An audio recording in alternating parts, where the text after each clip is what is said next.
Good evening. John's already said about mobiles. Right. All right. If you've got a mobile phone, if you would like to put it on silent, please. Splendid. Please welcome back Anthony Beckett of Exopolitics GB with Proto-UFOs, Cosmic Consciousness and Stranger Things. Long-term investigator, lecturer and event organiser Anthony not only penetrates these subjects but delves into the influence they have had and have on humanity and human potential. Please welcome Anthony Beckett. Thank you for that introduction, Rob. I was trying to remember, I think I've spoken here twice before in the past and I couldn't remember what the other ones were. First time I spoke here was about global pandemics, and the last time it turned out it was about a talk about Mars and the secret space program. So this is a very different talk, and this is most people surprised at that. So yeah, the first time I spoke here was about global pandemics, and the reason for that was because my background is in chemistry, and I used to be a scientist, used to be in analytical chemistry in the pharmaceutical industry. And so when I spoke to you before, I was talking about the problems of the false manipulation of data regarding global pandemics at the time. I think it was the swine flu thing about 2006, was it, or 2008? I forget exactly. But this is the first time I've spoken to you about UFOs, which is the normal. I guess it's my pet subject. It's my favourite subject. It's something I've been interested in for many years. And so, without further ado, I'm just going to power my clicker working here. Turn it on. So you might be wondering what proto-UFO is. I guess you probably do know what cosmic consciousness is, but if you don't, I'll be covering that later in the second half of the talk about consciousness. And Stranger Things, well, this is not about the TV series, this is the Stranger Things apart as far as different views of ufology. To corrupt a quotation of Shakespeare, there are stranger things in heaven and earth ratio than I've dreamt of in your philosophy. So for me, you'll find stranger things in this talk than you'll see the commonly held beliefs in ufology, basically. So I've been interested in the subject since childhood. Sorry, bear with me a second. I'm going to time this because I've only practiced it a few times, so I don't want to miss out the really interesting stuff at the end. So yeah, and one of the frustrations, the reason I went down the path I did was because I became frustrated with the ufology and the subject and the dogma attached to it, and its narrow-mindedness, and eventually I ended up rather than just looking at UFO report data as being the primary source of information about trying to understand the phenomena, I decided to stick to my guns and what I know and look at the scientific data.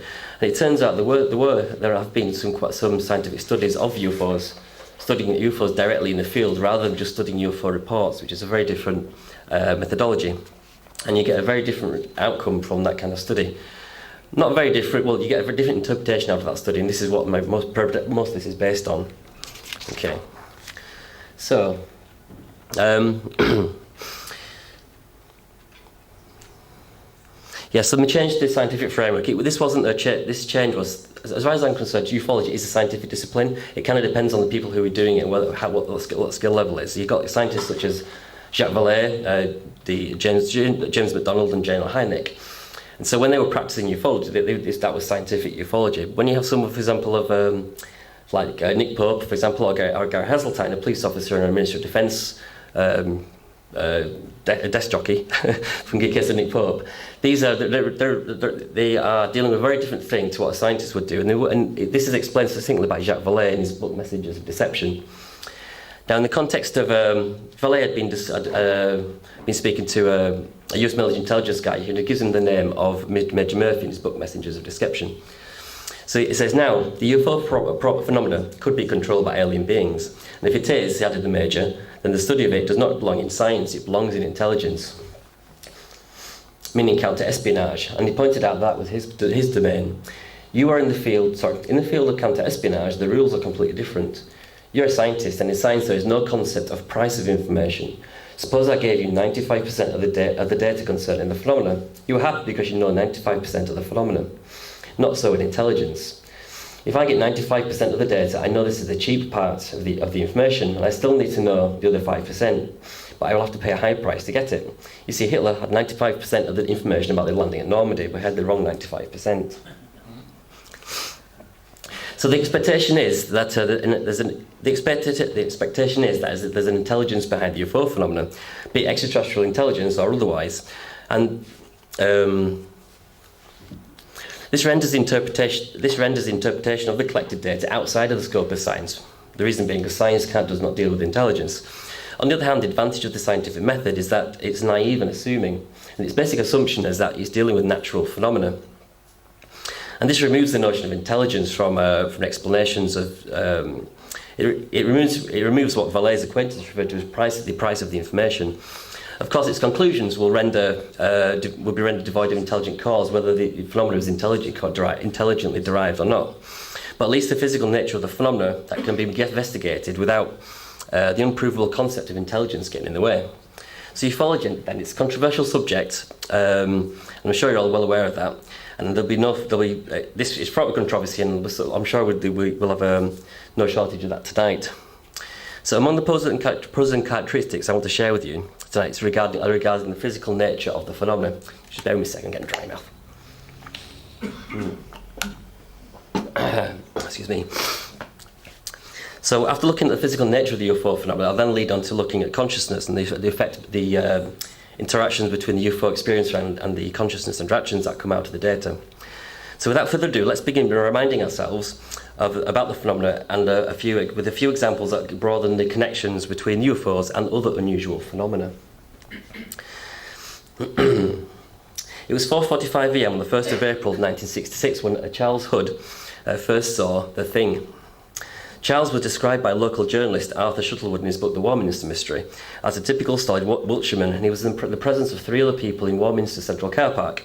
And this is in the 1963, I think, 1968, sorry. What they saw from the car park was a silvery cigar-shaped object sail over the downs and move towards Cop Heap, which is a small hill reputed to be the ancient burial place of Saxon chieftain. But before the object reached Cop Heap, however, the object changed. The cigar shape became elongated into what Charles described as a long poker of white hot fire. It also underwent a colour change, where, as he describes it, it changed from a crimson glow flooded its entire length. The thing changed once again, and in this case it burst, splitting into two halves, and no sound was heard by Charles from this apparent explosion. Mysteriously, at the point of breakage, this unusual aerial phenomena gave birth to 6 red light forms that spiralled momentarily downwards, and after they did so, they changed colour from red to silver before they reportedly moved off raced off into the distance north of Cop Heap.